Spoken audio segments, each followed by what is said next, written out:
क्या आपको लगता है कि आपकी जिंदगी बस एक इत्तेफाक है? नहीं, ये एक गहरी सुनियोजित योजना थी। आपका जन्म, आपका परिवार, आपकी सफलताएं, सब कुछ आपने खुद चुना था, इस दुनिया में आने से बहुत पहले। हां, आपने सही सुना, आपने अपनी हर खुशी, हर गम, हर रिश्ते का चुनाव खुद किया था। लेकिन कैसे और क्यों? एक ऐसी अदृश्य दुनिया में जहां समय रुक जाता है, जहां आत्मा अपने अगले जन्म की कहानी खुद लिखती है, वहीं ये फैसले ले जाते हैं। आज हम उस रहस्य का पर्दा उठाएंगे जिसे सदियों से वेदों, उपनिषदों, बुद्ध, सूफी संतों और गुप्त ज्ञान में छुपा कर रखा गया है। अगर आप तैयार हैं तो इस यात्रा में हमारे साथ अंत तक बने रहिए, क्योंकि आज आप खुद को वैसे देखेंगे जैसे पहले कभी नहीं देखा था। इस वीडियो में हम जानेंगे क्यों आपकी आत्मा ने इस जीवन को चुना, कैसे जन्म से पहले आपकी किस्मत तय हुई, क्या है आत्मा का असली उद्देश्य, और कैसे आप इस खोए हुए ज्ञान को समझकर अपने जीवन की दिशा बदल सकते हैं। यह सिर्फ एक कहानी नहीं है, यह आपके अस्तित्व का सबसे बड़ा रहस्य है, जिसे जानना आपकी आत्मा का हक है। भाग 2, प्राचीन सत्य। आत्मा के जन्म से पहले के चुनाव का रहस्य आज का नहीं, बल्कि हजारों साल पुराना है। ऋग्वेद, उपनिषद, बौद्ध ग्रंथ, गरुड़ पुराण और तंत्र शास्त्रों में ये बातें विस्तार से समझाई गई हैं। सिर्फ भारत ही नहीं, हर्मेटिक फिलॉसफी, सूफी संतों की गूढ़ ज्ञान परंपरा, यहां तक कि प्राचीन ईसाई रहस्यवाद में भी इस रहस्य का उल्लेख मिलता है। बौद्ध धर्म के तिब्बती सिद्धांतों में सिद्ध बर्दों की बात होती है, जहां आत्मा जन्म से पहले अपने अगले जीवन का चयन करती है। योगियों के साधना पथों में भी यही सिखाया गया है कि आत्मा का अगला जीवन उसकी चेतना और कर्मों पर आधारित होता है। सभी परंपराएं एक ही बात कहती हैं कि हम इस जीवन में अनजाने में नहीं आए हैं, हमने इसे चुना है, जानबूझकर, सोच समझकर। भाग 3, जीवन एक चेतन विकल्प है। आपका यह जीवन कोई संयोग नहीं है, यह वह यात्रा है जिसे आपकी आत्मा ने खुद चुना था।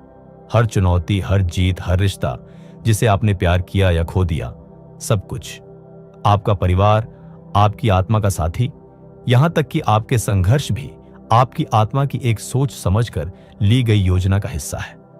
जन्म से पहले एक ऐसे आयाम में जहां समय और स्थान का अस्तित्व नहीं होता, आपकी आत्मा ने यह सब तय किया था। आपका जीवन कोई दुर्घटना नहीं है, यह एक पवित्र योजना का हिस्सा है, एक योजना जिसे आपने चुना, सीखने, बढ़ने और अपने आप को जानने के लिए। जब आप इस सच्चाई को अपनाते हैं तो हर दर्द, हर खुशी एक गहरी समझ और सम्मान के साथ देखी जाती है। भाग 4, जन्म से पहले की दुनिया। क्या आपने कभी सोचा है कि आप इस जीवन में आने से पहले कहां थे?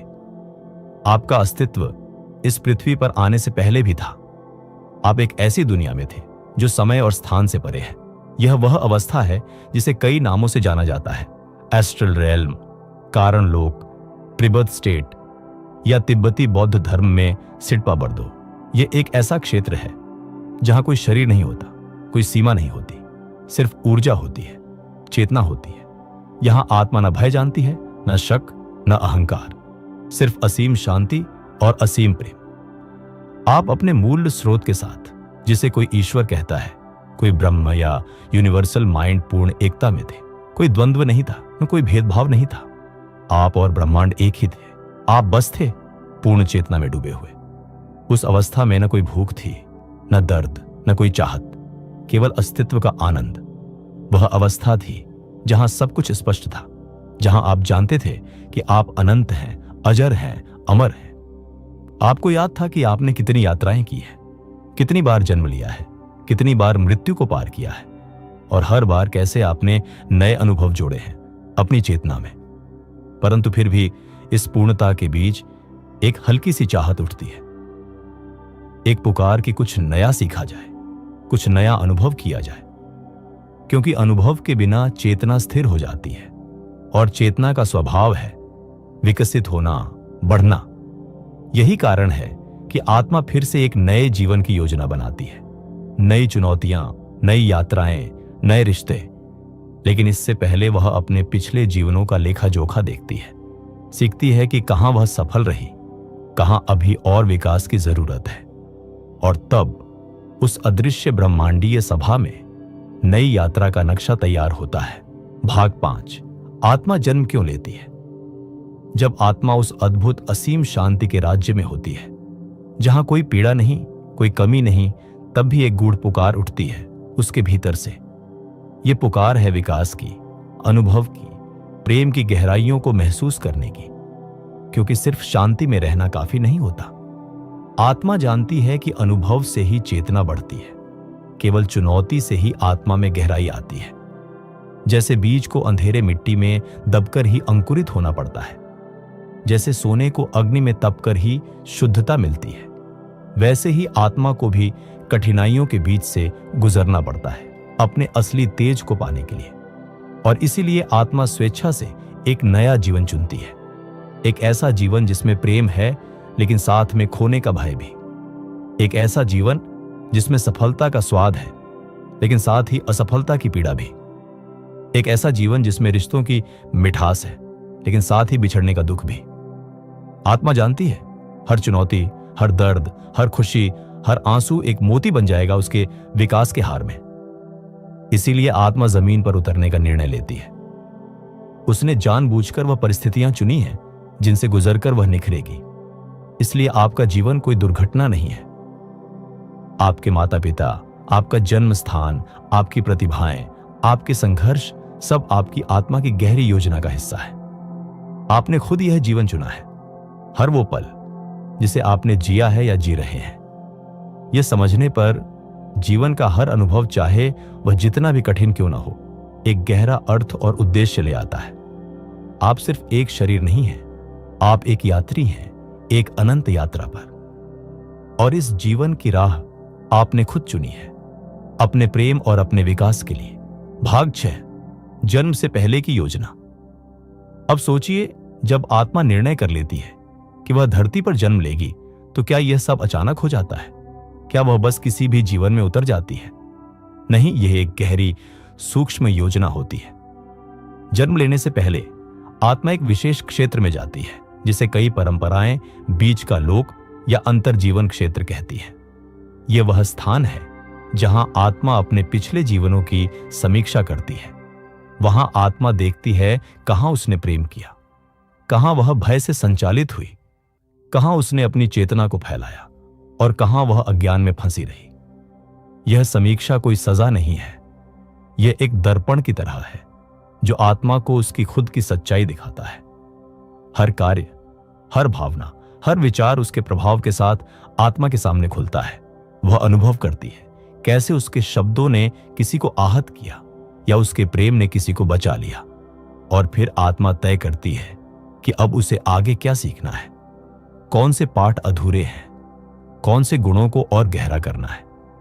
इस योजना में आत्मा अकेली नहीं होती, उसके साथ होते हैं उसके आध्यात्मिक मार्गदर्शक, जिन्हें आप स्पिरिट गाइड्स भी कह सकते हैं।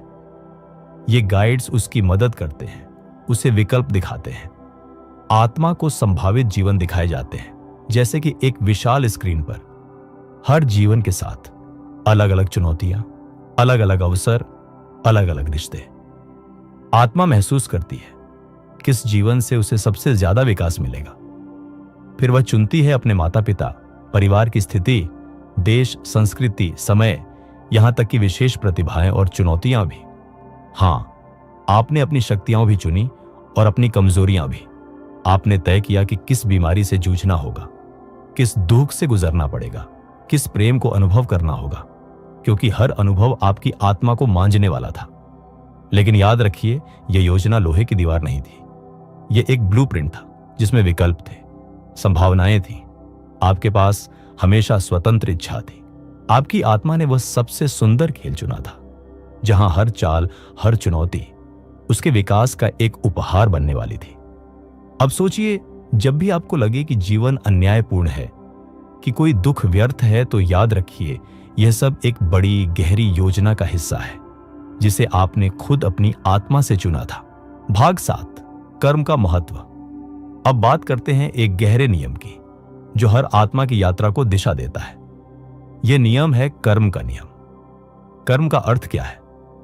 बहुत सरल भाषा में कहें तो हर कार्य, हर भावना, हर सोच एक ऊर्जा बनाती है। यह ऊर्जा कभी नष्ट नहीं होती। यह लौटकर आती है, कभी इस जीवन में, कभी अगले में, गहरी आवाज में। जैसे बीज बोने से वैसा ही फल आता है, वैसे ही हर कर्म अपना परिणाम साथ लेकर आता है। अगर आपने प्रेम का बीज बोया तो प्रेम की फसल पाई। अगर आपने घृणा का बीज बोया तो पीड़ा की फसल मिली। लेकिन ध्यान दीजिए, कर्म कोई सजा नहीं है, यह सिर्फ सिखाने का तरीका है। कर्म एक शिक्षक है जो आत्मा को उसके हर क्रिया के असर का अनुभव कराता है, ताकि वह समझ सके कैसा बनना है और क्या छोड़ना है। आपका वर्तमान जीवन आपकी पिछली यात्राओं का प्रतिबिंब है। कुछ घटनाएं जो आपको समझ नहीं आती, वे पुराने कर्मों के फल हो सकते हैं। कभी आपने किसी का सहारा बना था, आज कोई आपके लिए बनता है। कभी किसी के दिल को तोड़ा था, आज आप खुद टूटने का दर्द महसूस करते हैं। ध्यान दीजिए, इसका मतलब यह नहीं कि आप पीड़ित हैं, बल्कि आप एक सच्चे योद्धा हैं जो सीख रहा है, बढ़ रहा है। कर्म दो स्तर पर काम करता है। पहला है संचित कर्म, यानी सारे पुराने कर्मों का भंडार, और दूसरा है प्रारब्ध कर्म, यानी इस जीवन में जो कर्म आपको भुगतने या सीखने के लिए मिले हैं। जो आप आज अनुभव कर रहे हैं वह प्रारब्ध कर्म का परिणाम है। लेकिन जो आज आप सोचते हैं, करते हैं, वह आपका भविष्य बना रहा है। मतलब साफ है, भविष्य आपके हाथ में है। आज का हर छोटा कदम, हर छोटी दया, हर छोटी क्षमा आपके अगले पथ को उज्जवल बना सकता है। तो जब भी कोई कठिन समय आए, अपने आप से पूछिए, मैं इस अनुभव से क्या सीख सकता हूं? क्योंकि सच्चा ज्ञान कष्टों को भी वरदान में बदल सकता है। कर्म एक जंजीर नहीं है, यह एक सीढ़ी है जिस पर चढ़कर आत्मा खुद को पूर्णता तक ले जाती है। भाग 8, आत्मिक अनुबंध और आत्मा समूह। अब जरा सोचिए, क्या यह संभव है कि आपके जीवन में जो भी लोग आए हैं, उनसे आपकी मुलाकात एक संयोग नहीं, बल्कि एक पूर्व निर्धारित योजना का हिस्सा हो? जी हां, यह सच्चाई है। हम जन्म से पहले कुछ आत्माओं के साथ आत्मिक अनुबंध करते हैं। यह अनुबंध सीखने, बढ़ने और विकसित होने के लिए किए जाते हैं।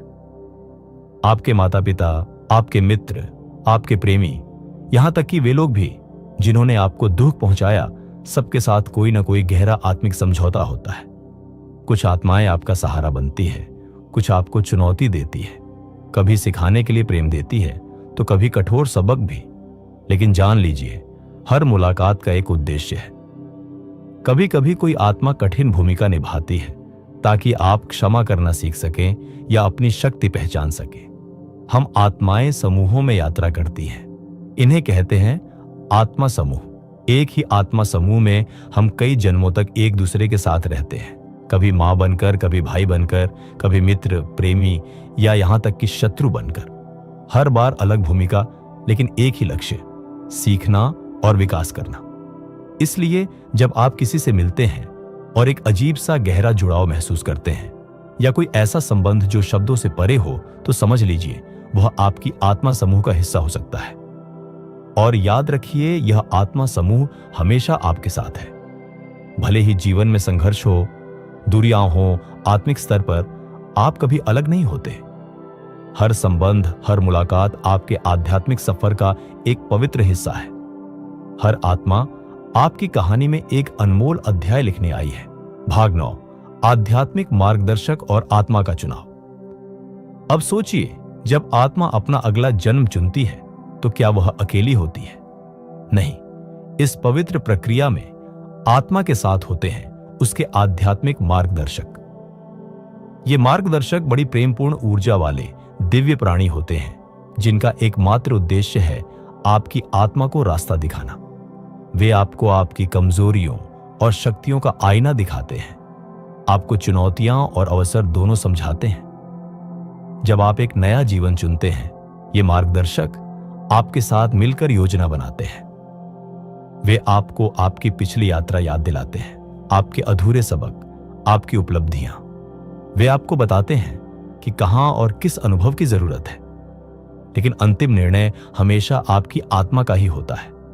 कोई आपको मजबूर नहीं करता, कोई आपको सजा नहीं देता। आप अपनी अगली यात्रा खुद अपने विकास की प्यास से चुनते हैं। आध्यात्मिक मार्गदर्शक केवल सलाहकार होते हैं, जैसे एक प्रेमपूर्ण शिक्षक जो मार्ग दिखाता है, लेकिन चलना आपको ही पड़ता है। और जब आप पृथ्वी पर जन्म लेते हैं तो ये मार्गदर्शक अदृश्य रहते हुए भी आपकी आत्मा के बहुत पास होते हैं। वे संकेतों के जरिए, सपनों के जरिए, अचानक आने वाली समझदारी के जरिए आपका मार्गदर्शन करते रहते हैं। जब कभी जीवन कठिन लगे या राह धुंधली लगे, याद रखिए आप कभी अकेले नहीं हैं। आपके साथ हैं आपके आध्यात्मिक साथी। बस जरूरत है उनकी फुसफुसाहट को सुनने की, अपने दिल की आवाज को पहचानने की। आप एक दिव्य टीम के साथ आए हैं जो हर पल आपके पीछे खड़ी है। भाग 10, स्वतंत्र इच्छा, फ्री विल। अब एक और गहरी सच्चाई को जानिए। भले ही आपकी आत्मा ने इस जीवन की योजना बनाई हो, फिर भी आपको मिली है स्वतंत्र इच्छा। हां, आपके जीवन का ब्लूप्रिंट बना है, लेकिन रास्ता तय करना हमेशा आपके हाथ में है। हर मोड़ पर, हर फैसले पर आपके पास होता है चुनाव का अधिकार। आप चुन सकते हैं कठिनाइयों से डरकर भागना या उनका सामना कर सीखना। आप चुन सकते हैं क्रोध और घृणा में फंसना या क्षमा और प्रेम का मार्ग अपनाना। आपका व्यवहार, आपके निर्णय ही तय करते हैं आप अपने लिए बनाई गई योजना को कैसे निभाते हैं। कभी कभी कोई सीख आप जल्दी समझ लेते हैं तो जीवन आसान हो जाता है। कभी कभी अहंकार या डर के कारण सीख को टालते हैं तो जीवन और चुनौतीपूर्ण बन जाता है। यही कारण है कि कोई भी भविष्यवाणी, कोई भी जन्मपत्री आपके पूरे जीवन को पूरी तरह नहीं बता सकती, क्योंकि हर पल आप अपनी नई संभावनाएं गढ़ रहे हैं। यही है आत्मा का असली खेल, योजना बनाना और फिर स्वतंत्र इच्छा से उसे जीवंत करना। आपका भविष्य पत्थर पर लिखी कहानी नहीं है। यह एक प्रवाह है जिसे आप अपने विचारों, भावनाओं और कर्मों से आकार देते हैं। हर बार जब आप प्रेम चुनते हैं, हर बार जब आप माफी चुनते हैं, हर बार जब आप साहस चुनते हैं, आप अपने जीवन को नई ऊंचाइयों पर ले जाते हैं। तो अगली बार जब जिंदगी आपको किसी मोड़ पर खड़ा करे, याद रखिए चुनाव आपका है। आप निर्माता हैं अपने भाग्य के, अपनी कहानी के, और यही आपकी सबसे बड़ी शक्ति है, स्वतंत्र इच्छा। भाग 11, भूलने का पर्दा, वेल ऑफ फॉरगेटिंग। तो अगर आत्मा ने सब कुछ पहले से तय कर लिया तो हमें यह सब याद क्यों नहीं रहता? क्योंकि जन्म लेते समय हम सबके ऊपर डाला जाता है भूलने का पर्दा। यह पर्दा हमें भुला देता है हमारी पिछली जिंदगियां, हमारी बनाई गई योजना, हमारा असली दिव्य स्वरूप। यह भूलना कोई सजा नहीं है, यह एक वरदान है। अगर आप सब कुछ याद रखते तो क्या आप सच में सीख पाते? अगर आपको पहले से हर दर्द, हर चुनौती का ज्ञान होता तो क्या आप दिल से अनुभव कर पाते? भूलने का यह पर्दा हमें अवसर देता है हर अनुभव को नए सिरे से महसूस करने का, खुशी को महसूस करने का, दर्द को अपनाने का, प्यार को जानने का और खुद को फिर से खोजने का। यही है जीवन की सुंदरता कि हम खोते हैं, भटकते हैं, गिरते हैं और फिर उठते हैं। इस भूलने के पर्दे के बावजूद आत्मा के संकेत हमेशा हमारे साथ होते हैं। कभी किसी सपने में, कभी किसी अचानक आई भावना में, कभी किसी अजनबी की बात में हमें अपनी आत्मा की झलक मिलती है। ये इंट्यूशन, ये छोटे छोटे डेजावू के पल, ये भीतर से उठती आवाज, यही तो आत्मा की याद दिलाते हैं। हमारे जीवन की असली यात्रा यही है, भूलने के बाद फिर से याद करना कि हम कौन हैं, क्यों आए हैं, क्या बनना है। यही है असली जागृति, यही है असली मुक्ति की ओर पहला कदम। भाग 12, भौतिक दुनिया एक शिक्षण स्थल। अब सवाल उठता है, आखिर आत्मा को सीखने के लिए कहां भेजा जाता है? उत्तर है भौतिक दुनिया, यानी यह संसार जिसमें आप और हम जी रहे हैं। यह संसार कोई साधारण जगह नहीं है, यह एक विशाल पाठशाला है जहां आत्मा को असली इम्तिहान दिए जाते हैं। यहां सब कुछ है, सुख दुख, प्रेम विरह, सफलता असफलता, हर भावना, हर संघर्ष एक सबक लेकर आता है। अगर आत्मा केवल प्रकाश और आनंद में रहती तो वह धैर्य कैसे सीखती, माफी कैसे जानती, संघर्षों में अपने भीतर के दिव्यता को कैसे पहचानती? यही वजह है कि इस संसार में सीमाएं रखी गई हैं, समय, दूरी, मृत्यु और भावनाओं का उतार चढ़ाव। यह सीमाएं हमें चुनौती देती है, हमें मजबूर करती है खुद को तलाशने के लिए। इसी घने अंधेरे में हम अपने भीतर के प्रकाश को ढूंढते हैं। शरीर की नश्वरता, समय की पकड़, संबंधों की नाजुकता, ये सब हमें सिखाते हैं कि कुछ भी स्थायी नहीं है, और इसी अस्थायीता में हम असली प्रेम, सच्ची करुणा और वास्तविक आत्मज्ञान पाते हैं। यही वजह है कि जीवन कभी भी परफेक्ट नहीं लगता, क्योंकि इसे परफेक्ट बनाया ही नहीं गया था। इसे बनाया गया था आपको तोड़ने के लिए नहीं, बल्कि आपको गढ़ने के लिए। प्रत्येक कठिनाई एक दरवाजा है, हर आंसू एक शिक्षा है, हर बिछड़ाव एक नया मोड़ है। और जब आप इस नजरिए से देखना शुरू करते हैं तो हर पल, हर अनुभव एक वरदान बन जाता है। भौतिक संसार आत्मा के विकास का सबसे सुंदर, सबसे चुनौतीपूर्ण और सबसे जरूरी मंच है। भाग 13, मृत्यु के बाद। तो जब शरीर समाप्त हो जाता है, क्या कहानी वहीं खत्म हो जाती है? नहीं, ये तो एक नए अध्याय की शुरुआत होती है। मृत्यु के बाद आत्मा एक विशेष अवस्था में प्रवेश करती है, जिसे कहते हैं इंटर लाइफ, या मृत्यु के बीच की दुनिया। यह एक ऐसा स्थान है जहां न शरीर है, न समय, सिर्फ चेतना है। यहां आत्मा रुकती है, आराम करती है, सोचती है और अपने पिछले जीवन का गहराई से निरीक्षण करती है। इसे लाइफ रिव्यू कहा जाता है। इसमें आत्मा अपने पूरे जीवन को देखती है, लेकिन सिर्फ यादों की तरह नहीं, बल्कि आत्मा खुद महसूस करती है अपने हर कार्य का प्रभाव। किसी को दी गई खुशी या पहुंचाया गया दुख, सब कुछ खुद अनुभव करती है। यह कोई दंड नहीं है, न ही कोई बाहरी न्याय। यह है आत्मा की अपनी अंतरात्मा का दर्पण। इस समीक्षा के दौरान आत्मा सीखती है कहां उसने प्रेम चुना, कहां उसने भय को अपना लिया। इंटर लाइफ में आत्मा को यह भी मौका मिलता है अपने कर्मों को समझने का, अपने अगले कदमों की योजना बनाने का। यह एक सुंदर करुणामय प्रक्रिया है, जहां आत्मा को न तो आरोपित किया जाता है, न सजा दी जाती है, बस सीखने का अवसर दिया जाता है। यह समय अलग अलग आत्माओं के लिए अलग होता है। कुछ जल्दी आगे बढ़ती हैं, कुछ लंबा विश्राम लेती हैं। इंटर लाइफ में आत्मा अपने सोल ग्रुप से मिलती है, उन आत्माओं से जो हमेशा उसके साथ रही हैं। यह एक पुनर्मिलन जैसा होता है, जहां प्रेम, समझ और अपनापन भरा होता है। फिर जब आत्मा तैयार हो जाती है तो वह एक नया जीवन चुनने की प्रक्रिया शुरू करती है। लेकिन क्यों? क्योंकि आत्मा जानती है सीखने का सिलसिला अभी खत्म नहीं हुआ, यात्रा अभी बाकी है। भाग 14, यात्रा का अंतिम लक्ष्य, मुक्ति। आत्मा बार बार जन्म लेती है, सीखती है, बढ़ती है, अनुभव करती है, लेकिन क्या यह यात्रा कभी पूरी होती है? हां, इस यात्रा का एक अंतिम लक्ष्य है मुक्ति, या जिसे हम कहते हैं मोक्ष। मुक्ति का अर्थ है जन्म और मृत्यु के चक्र से पूरी तरह से मुक्त होना। जब आत्मा हर सबक सीख लेती है, अपने कर्मों को संतुलित कर लेती है और अपने भीतर के परम सत्य को पहचान लेती है, तो उसे फिर से जन्म लेने की आवश्यकता नहीं रहती। यह वह अवस्था है जहां आत्मा पूर्ण चेतना में विलीन हो जाती है, जहां न कोई भय है, न कोई लालच, न कोई अलगाव, न कोई संघर्ष। यह एक ऐसी शांति है जो शब्दों से परे है। मुक्ति को अलग अलग परंपराओं में अलग अलग नामों से जाना जाता है। हिंदू धर्म में मोक्ष, बौद्ध धर्म में निर्वाण और अन्य परंपराओं में आत्म साक्षात्कार, जागृति या मुक्ति। मुक्ति कोई भागने की प्रक्रिया नहीं है, यह जीवन को पूरी तरह स्वीकार कर हर बंधन से ऊपर उठने की कला है। मुक्त आत्मा जानती है कि वह स्वयं ब्रह्म है, वह प्रेम है, वह प्रकाश है। मुक्त आत्मा चाहे तो उच्च लोकों में विश्राम कर सकती है या फिर सेवा के लिए वापस आ सकती है, मनुष्यों को जागरूक करने, प्रेम का संदेश फैलाने। ऐसे ही प्रबुद्ध आत्माओं को हम जानते हैं गुरु, अवतार, बोधिसत्व या संतों के रूप में। वे अपना व्यक्तिगत सुख त्याग कर हम सबकी मदद के लिए लौटते हैं।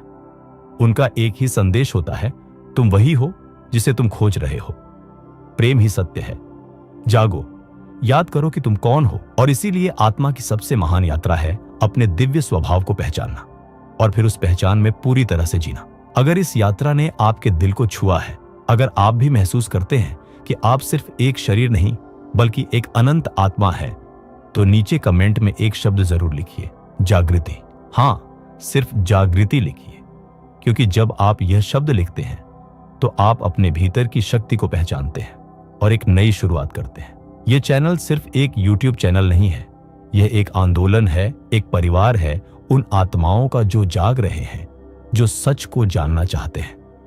अगर आप इस परिवार का हिस्सा बनना चाहते हैं तो चैनल को सब्सक्राइब करें और इस ज्ञान को अपने दोस्तों और अपनों तक शेयर करें। हर शेयर, हर सब्सक्रिप्शन हमारी सामूहिक चेतना को और मजबूत करेगा। यहीं से एक नई सुबह की शुरुआत होगी।